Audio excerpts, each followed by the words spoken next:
The World Wrestling Federation. For over 50 years, the revolutionary force in sports entertainment. What's our name? Well, men on the Are you ready? Well, Here we go. Bam, bang, boom. Here we go. Welcome to the New Generation podcast on the Backbone Wrestling Network. I'm Tim Slomka. I'm JP. Thanks, Brad, for joining us. As always, we're on the journey to relive the New Generation era, to find the best and some of the worst of wrestling time period often forgotten. Brett and Shawn's Survivor Series 92 to Brett and Shawn's Survivor Series 7. We look beyond the pay-per-views, examine the weekly TV, see what worked, what could have worked, and what failed. JP, how was life? Man, can't complain. We're actually getting decent fall weather down here.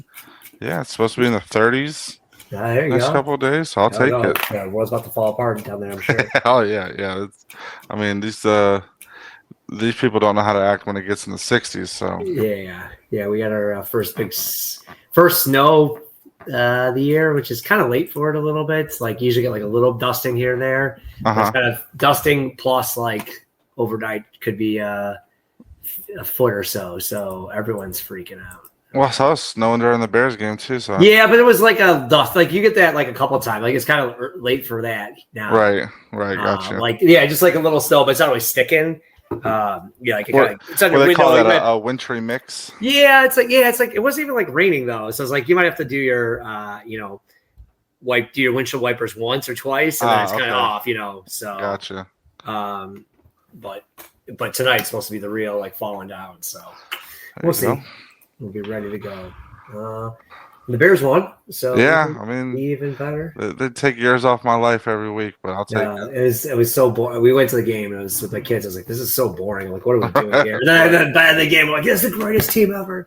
Right, all the drops and everything. Yeah. It was hard to tell from kind of sitting there and kind of paying attention. But it's like, it just felt like a bad game. Drops, bad fourth down calls, bad red zone calls. And then sure enough, victory. Like nothing. Never doubts. Exactly. Yeah, it never happened. All right, let's move on to our friends WWF in 1995. Way less exciting. So, yeah.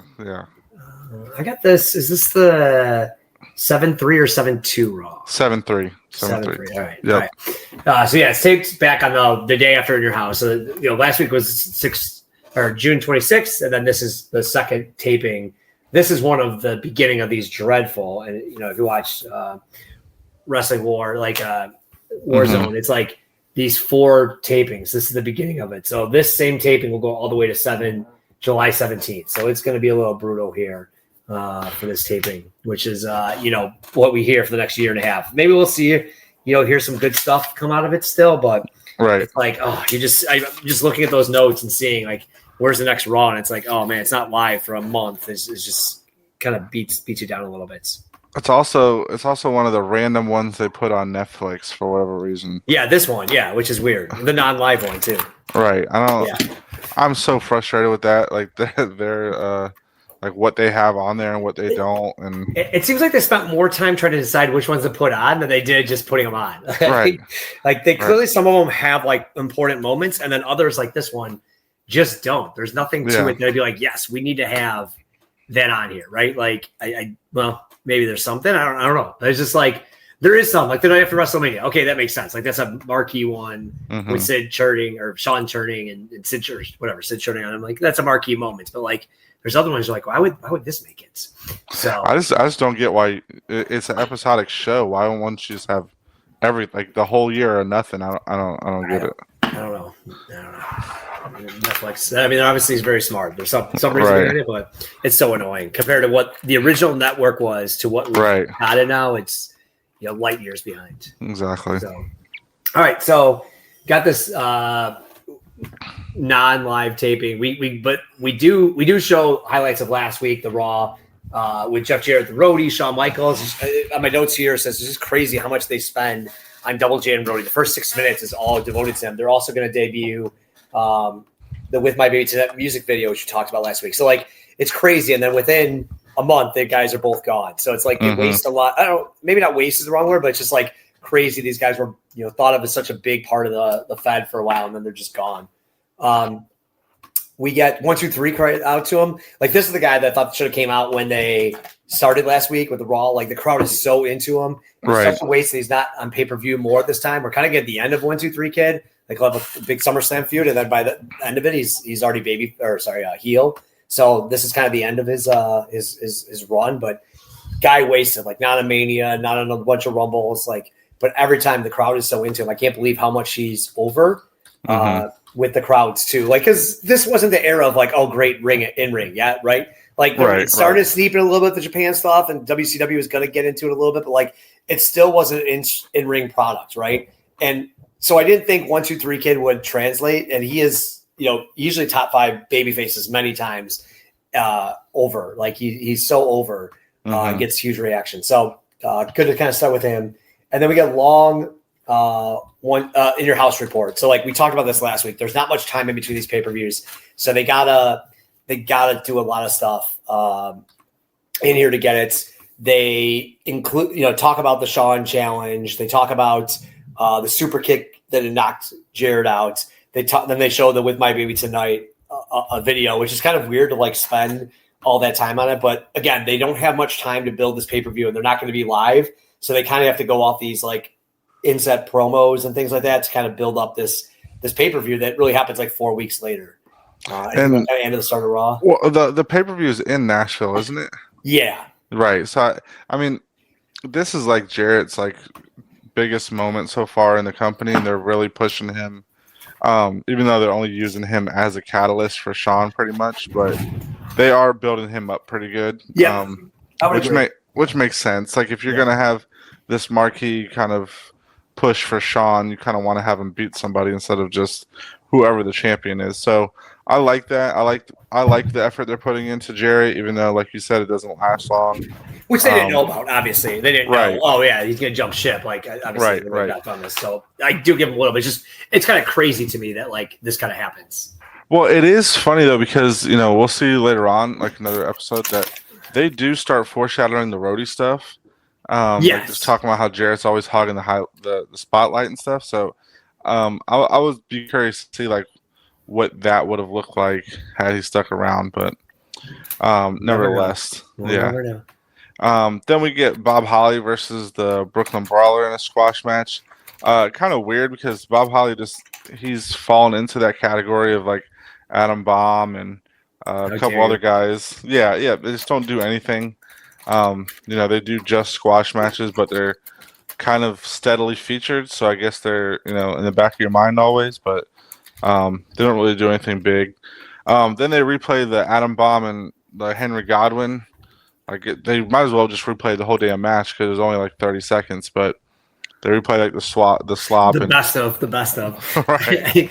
Right. And that leads into Henry Godwin versus Barry Horowitz, and he wins with the slop drop. I don't know if this is the first time we've seen the slop drop or if he's done it before, but they're definitely featuring, like, starting to push him as a heel. Like, Henry Godwin, making sure that people know he's a heel. Like, he was always kind of ambiguous at first. Then he does, like, the slop on Adam Bomb. Now they're kind of pushing that, and it even kind of, like, leads as Sid is coming out for his match. DiBiase kind of like motions to Godwin to kind of, set him up for the $1 Million Corporation. Yep. So there's that in the background. So they are kind of building some of these characters that they've had around for a little bit now. Like, they're finally doing stuff with them. So it's kind of good to see that, because they have like all these moving parts and everything, they kind of have to see what sticks and then just kind of, make something out of one of these guys at least. Yep, agreed. It's something different, right? I mean, it's something there. And then Vince does also Vince talks about how they're chanting for Barry Horowitz. So you kind of see this foreshadowing. We kind of talked about it a couple weeks ago. They brought this kind of up. So like this has been foreshadowed a little bit too about Barry Horowitz. That, like Vince, like the crowd's chanting for him. They're really behind him, which they weren't. Right. And then also that they talk about how Hogg's future is great if Millionaire Man can purchase him. Like that'll make him great. Which we know if you're in the corporation, you're gonna suck. Exactly. And then we get you would do Bam Bam Sid. Yeah. So it kind of correlates with the right. rest of it, So as I was mentioning, like they kind of just bleed the match into each other. Like Sid's coming out, DiBiase's kind of motioning to Godwin, like kind of showing him he's interested, and then that bleeds into Sid versus Bam Bam. So Sid's already in the ring, and then Bam Bam comes out. He's got the full Flames jacket on, which is a pretty cool look at this time. Awesome figure, by the way. If anybody has that, it's a great figure. Godwin won't let him through though, and that turns into like a brawl, which I wish that I want to see that match. Like those two are like two hosses. Yep. I feel like that could be a good one-on-one match, but we don't get that. That doesn't cause a DQ or anything, which is weird. Doesn't stop the match. So Bigelow just kind of brawls with Godwin a little bit, and then says, "All right, I'm still gonna have this match with Sid." Goes into the ring. It's kind of a slow match. These two don't really mesh well. I don't think Sid's mesh well with anyone. I think one of the things we've noticed is on this run, at least. It's not clicking in ring wise. I mean, his aura and everything's cool. Like just having him with DiBiase doesn't work as far as the character goes, but he and of himself, I still think his aura is cool. Like just his look is cool. Yeah, right. But yeah, match wise, he hasn't really done anything yet. Like he kind of needs to work with someone a little smaller. He's working with nothing but big guys so far, so he just needs somebody to kind of bounce off of him because he's not the most coordinated guy in the ring. But yeah, it's slower. There's even like a weird choke slam where Bigelow barely gets off the ground. Bigelow does go to the top to go for his headbutt, and Godwin kind of pushes him off and gives Sid the win. So kind of a cheap match. Nothing really like highlighted out of the match except for that Godwin's kind of seemingly bought into the $1 Million Corporation to help him Sid out. So as it looks right now, Godwin might be headed that way. Yeah, it's fine. Trying to rebuild the corporation. We've lost. I think Bundy's officially gone. IRS might be gone. Yeah, Tatanka probably sucks right now in this role. So like, I kind of get it. Like, let's redo that. I thought I do like that Bam Bam is kind of over. They've really made shift his entrance, right? He's got fire everywhere. Mm-hmm. There's a lot more of his entrance. Like, he's definitely presented as a big time player. Hog does push Bam Bam off the top rope, so they kind of set up that feud a little bit there, which is good. Hog maybe hasn't been elevated enough, but like this is the time to do it, right? Like to elevate new stars. So I'm okay with it, right? To do it and then sit with the power bomb. I think he did the best he could actually with Bam Bam on that. Bam Bam is a big boy. Right. I thought that was good enough power bomb. I think people that are like, oh, it's sloppy. It's like, dude, that guy is whatever, 400 pounds. Right. Has to be. It's, I get Hogan did it back in the day, but he was the most roided up person we know. So, a little rough there. But it was good. It kept the feuds kind of moving along, made Sid look good, and kept, I think, Bigelow look strong enough, right? Have Chief win. Yeah. You got the $1 Million, they're kind of showing the $1 Million Corporation will do anything to win, which is what they need to do. They just don't win enough. Like, this might be their only win we've really seen them get. So, people will be like, oh, Bam Bam got buried here, there, right? Like, I don't think so. Like, this is good enough, and it sets up his next feud. Right. We got to end with, unless you have anything else. Nope. We end with Waylon Mercy, and he's going to fight Jeff Hardy. Yeah. Vince constantly says Waylon Mercy during the match. Like, he just loves saying his name. He just, like, for whatever reason, he's just very infatuated, like, saying it to get him over. We talked that they've really spent a lot of time on this character developing him that. So and then they talk about the King Kong Bundy is gone. Actually, the Godwins. There's going to be a 6-man match, and King Kong Bundy's gone, and Hog's going to jump in there. So really, kind of cementing him, like, hey, he's in the corporation now. So again, kind of like that announcement there, and an elevation of Hog. Yeah, and then we do close out the show with Lawler in the dentist's office again, like he's with the kids in the waiting room, kind of talking to them about Dr. Yankum, and then the guy comes out with his mouth all bloody, and we get another like close up of what Isaac Yankum looks like now. So, what we know to become his cane, but they obviously focus on the teeth and all the Lawler jokes and stuff like that. So good little segment to end the show. It's corny. You like these way But more than I do. I do. I love Lawler's. Like I love just the stupid shit that Lawler does in this character. So he keeps it a little interesting for me. But I am a Lawler apologist, so I know it's not a. We know that. I know everybody's not a Lawler fan, so Yeah. But, yep. All right, and we move on to Superstars. This was taped again the second night or the Tuesday after In Your House 1. King of the Ring. Sorry, King of the Ring. I'm not saying In Your House, but King of the Ring. And we kick it off. Bob Holly starts. I kind of know nothing match. Right. But during the big announcement that Jack Tunney is retired as president. No real announcement of like who is going to replace him. I don't think we've seen him for a while. So for a guy that was involved in a ton of stuff in 92, he started showing up, a lot with the Hogan Taker stuff. In 93, a little bit in 94, and that's like he's just kind of not been there. So I don't know if he was. I know he ran the Canadian territories, but I'm not sure if he, like the on-screen president, if he actually did anything on booking, or if it was just like, hey, we need you. You look stoic enough that we'll give you as a figure. So I'm not sure if he was actually doing anything in that role. I think from what I remember, there was something where when they would run the towns that he used to run. Like, so they gave him that role on TV instead of just like, stealing his territory pretty much. So got it. They would run like some Canada towns or whatever that they never used to run. And in turn, they made him like the on-screen president. And I think during this time is when they had more of a dispute. So that's why he got fired. I'm not 100% positive, but I think it's something like that. Because I heard he had some money things too. Some gambling stuff. Like it seems like I just don't know what he actually like his role was as president because we just haven't seen him on screen in forever. So I don't know if they were like, oh man, let's get rid of this guy. Let's not send him off. I was never a Tunney fan, so I'm not really gonna miss him. So yeah, he's terrible. He just hasn't been around. I don't think we've talked about him for a long time. Right. But he was around for a while. So they make a big announcement of it, and obviously it leads to needing a new president soon enough. I don't remember when that exactly starts, but we know that it's gotta be pretty soon. Yeah, because the SummerSlam, like the change for SummerSlam, I think it's from him. It's him. Yeah. Right. Yep. Right. So I think so. I'm not positive. Dudley presidents. Yes. Right. So then we get also a John Pierre Lafitte squash to begin. So two little pointless squashes to begin the Superstars. Yeah. Then we get a Hakushi squash, which, I mean, this guy, he's been wasted so far. Like, he's the heel version of 1-2-3 Kid as far as like exciting offense, cool look.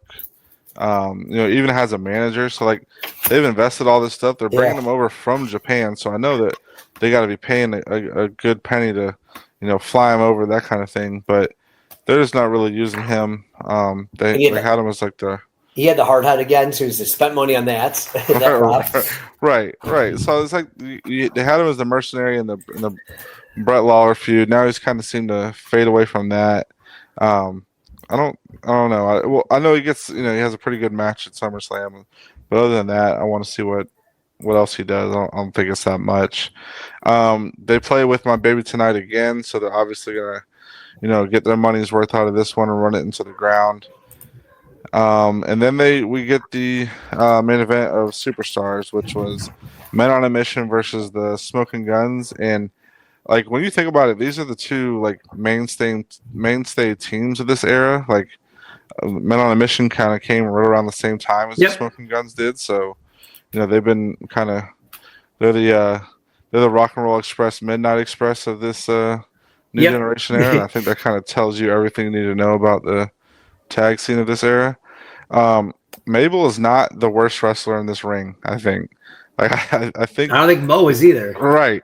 So like Men on a Mission actually looked pretty solid in this match. They actually looked pretty decent, actually. Like it was actually a fun match. Like I did not have high expectations going into this. But like I don't know what got into the booking with Mabel or what, but they're booking him pretty well. Like using his size and not overexposing him by putting him in the ring too long.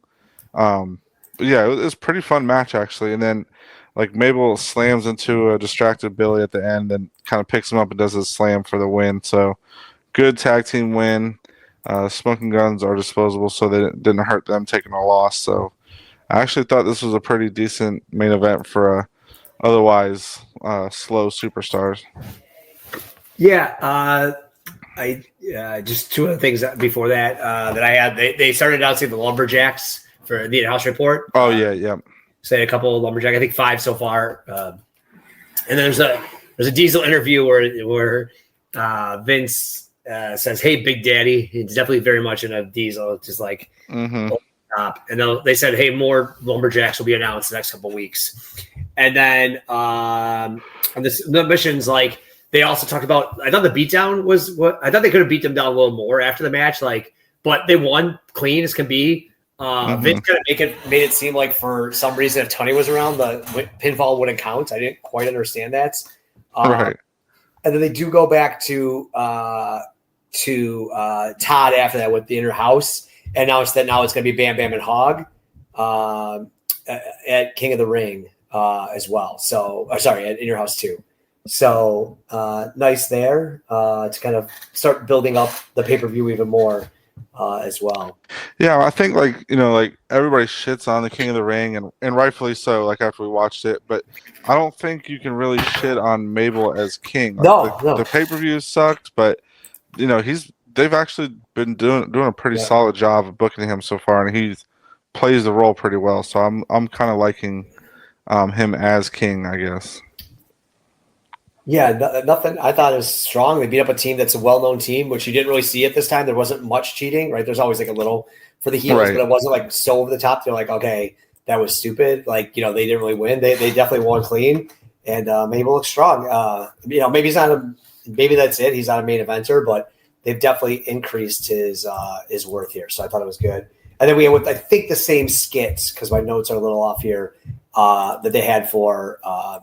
Lawler and Yank. Right. Sure same exact one. My notes might be off there. Yep. So they're kind of really playing that up. And that's like they keep showing his teeth. So like, do you think Kane was kind of like, you know what? Why are we making fun of me? Like it feels kind of like it seems like the joke, but it feels like kind of mean, right? Like kind of like before when they did Booger of like, look how fat he is. It's like I kind of get it, but like it is kind of like very mean. Like. It's also kind of weird that you're a dentist and your teeth are fucked up. Well, that's like the joke of it, but I'm like, it's just mean, right? You know what I mean? Like, right. I don't know if they like saw his teeth and like, you have bad teeth, so we're gonna make you a dent. It just feels like disingenuous, like mean, right? Like I don't know. It's just the way it is. It's like so silly after a while, right? Like of the same joke of like, oh, he's a dentist, he has bad teeth. Like it just, right. It's Lawler's joke book.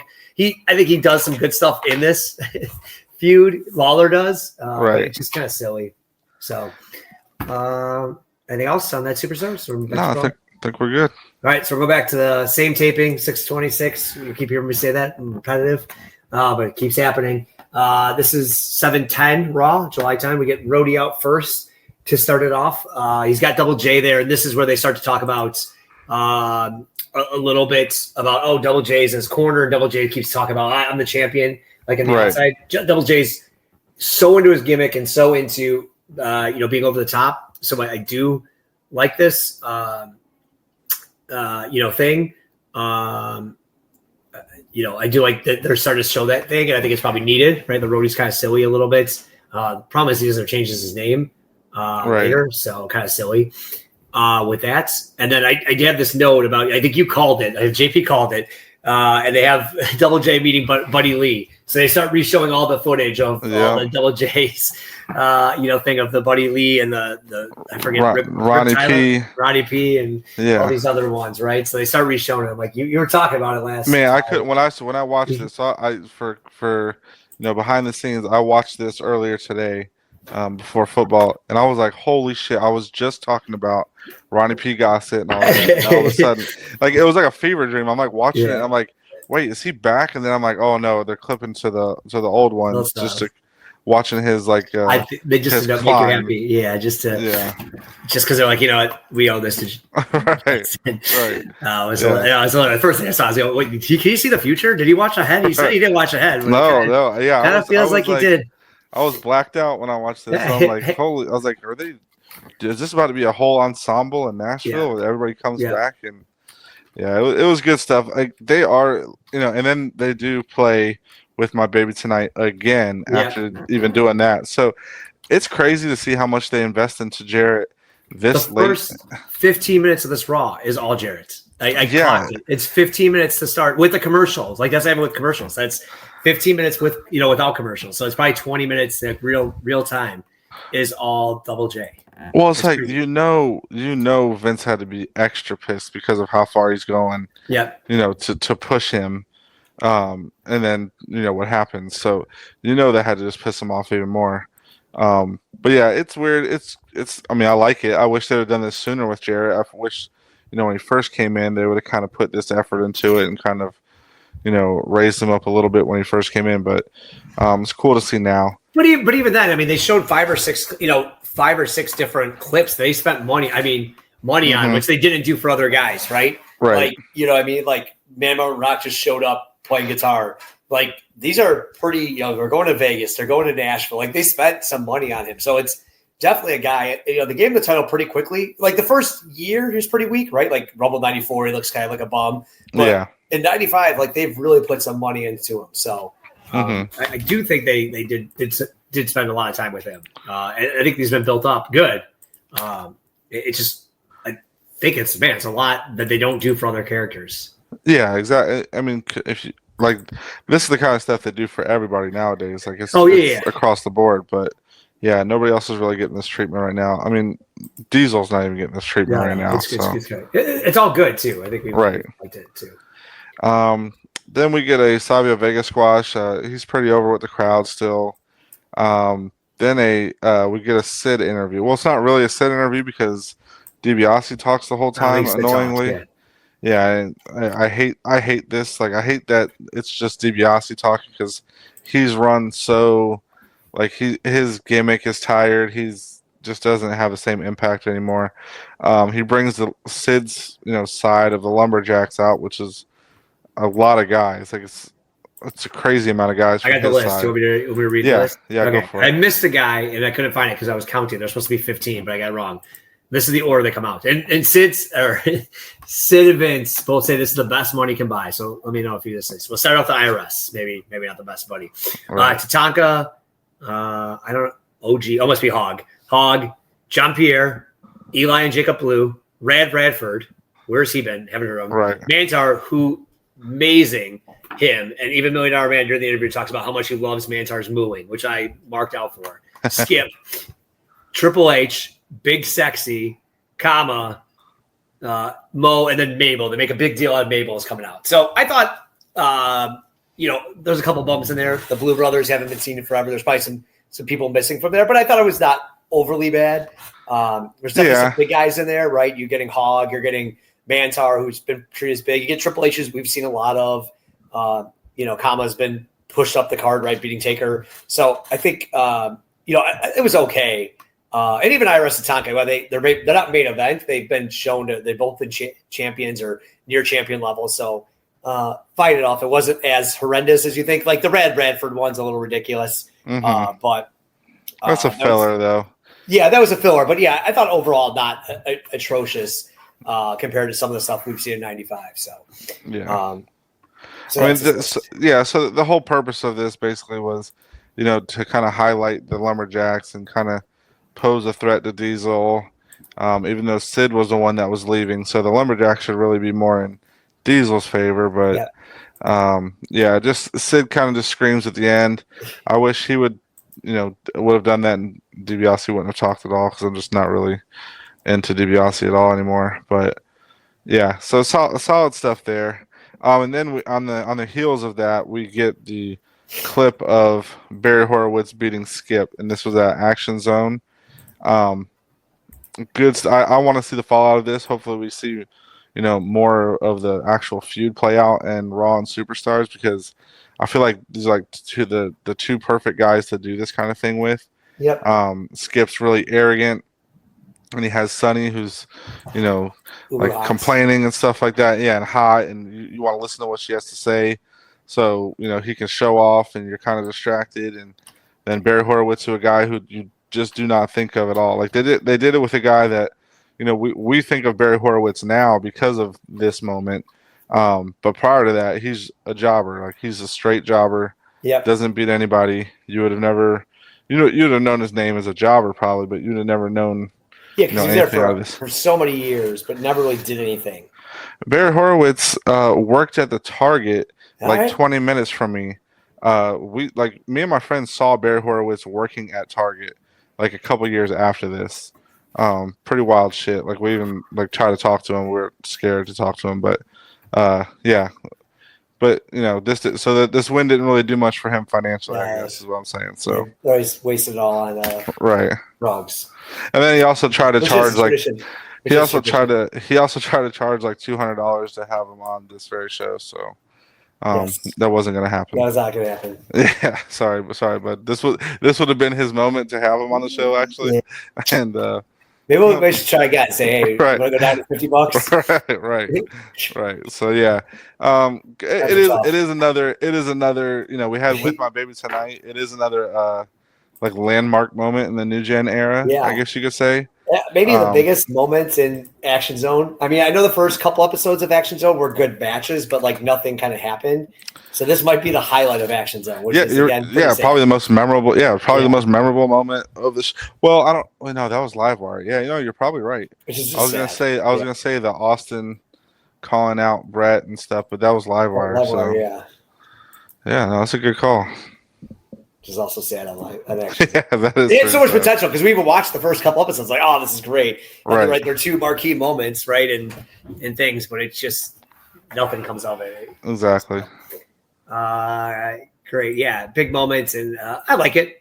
Just something different. They hadn't done this in 2 years. They did went through 3K a little bit, so it's been 2 years, so it's not like it's not played out too much.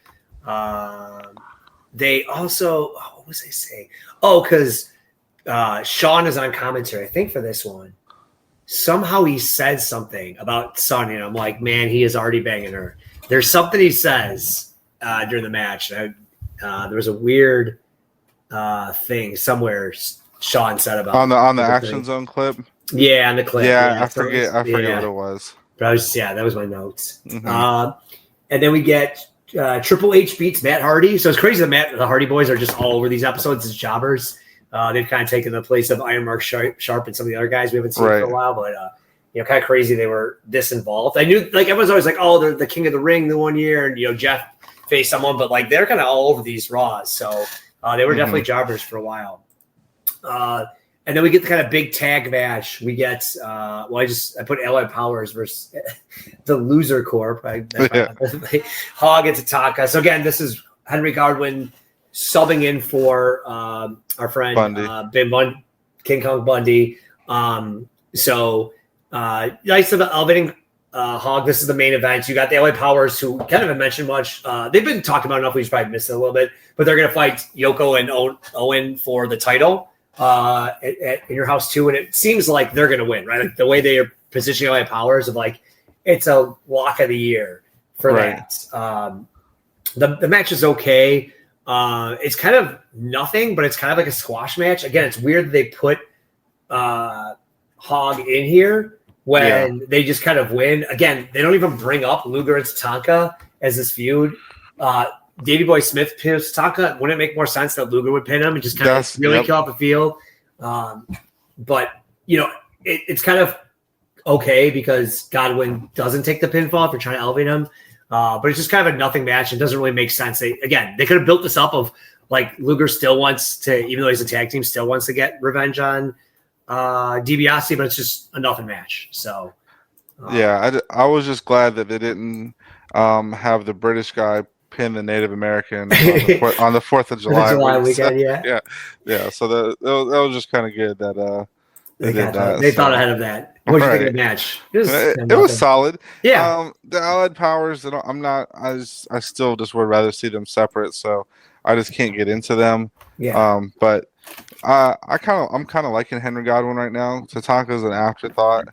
But yeah, it was solid. It was solid enough to main event the show, and Henry Godwin having to kind of fill in. You could tell he's obviously just a shoehorn, like you said, for Bundy leaving. So but I like they're doing stuff with him, right? And like rather than just being like, okay, here's Henry Godwin. They had him in the match last week. They kind of built him up. He's fighting Bam Bam in Inner House. So like there's storyline to it. This feels like if maybe Bundy, they could have just stuck IRS in here, but they kind of moving up Hog, which again they need to do. Maybe he's not the perfect character, but he's got something to him right now. So, all right, on to awards or anything else? No, I think we're good. All right, most new gen outfits. Oh man, I guess I'm gonna have to go with, you know what, I'm gonna use a cheat code. I'm gonna go to when they showed Jarrett's like replays. Okay, And we had a couple of nice like red ones on there, so I'm gonna go with Jarrett. Double J could win this every week, every time. Yeah, he's very kind true. of like Crush won 93 when he was right. It's just automatic. I have Barry Didinsky was selling a shirt, and he had an Adam Bomb shirt, which is very new gen. So I know Adam Bomb wasn't wearing it, but it was a shirt you could have bought for Adam Bomb, which is crazy. Right. They printed it and then he's gone. Most new gen performer. That's not really too. You know, I'm actually gonna go with Henry Godwin. All right, I like it. Yeah, he's featured quite a bit. He's got the replay with Adam Bomb. He's got a match with Horowitz. He's got the tag match. So. Yeah, I even forgot the Adam Bomb stuff. Yeah, he's all over. Right. Yep. I'm gonna go Barry Horowitz. Nice.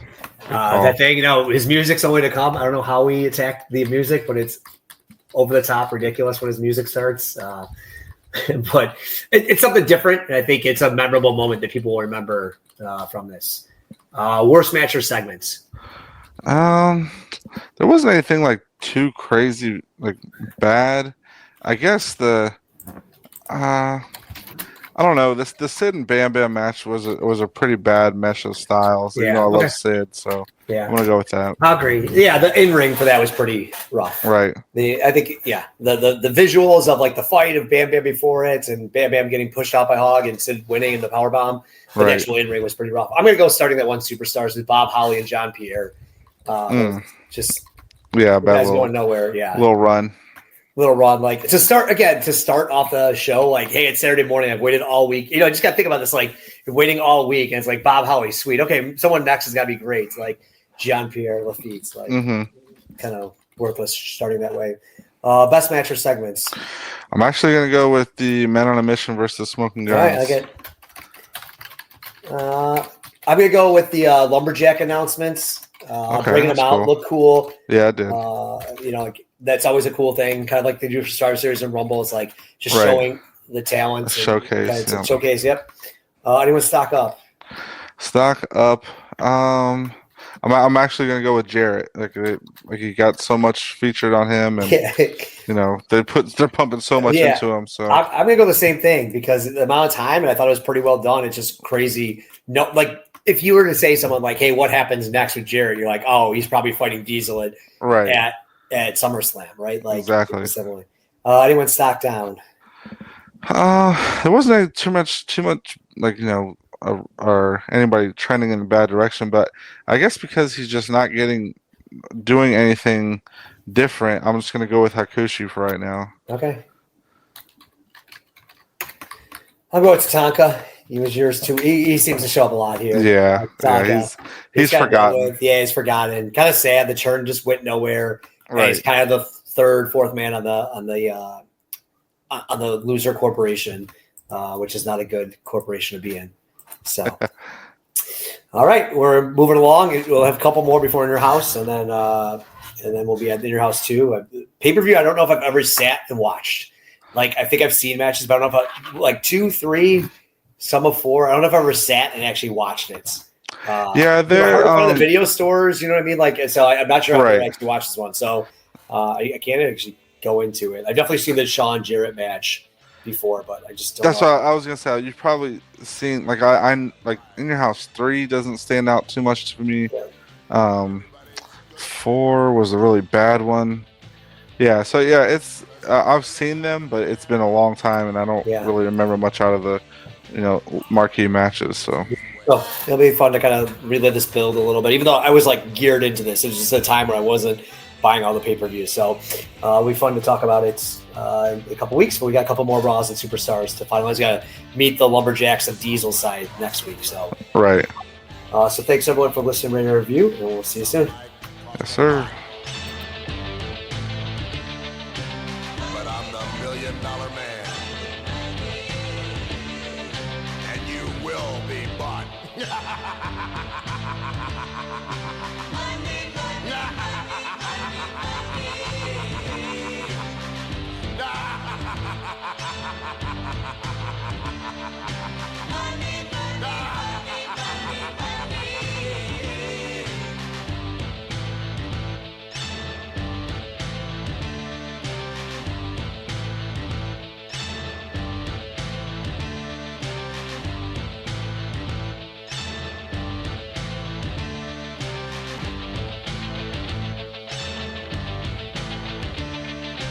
Everybody's got a price. Everybody's gonna pay. 'Cause the $1 Million Man always gets his way. Money, money, money, money, money.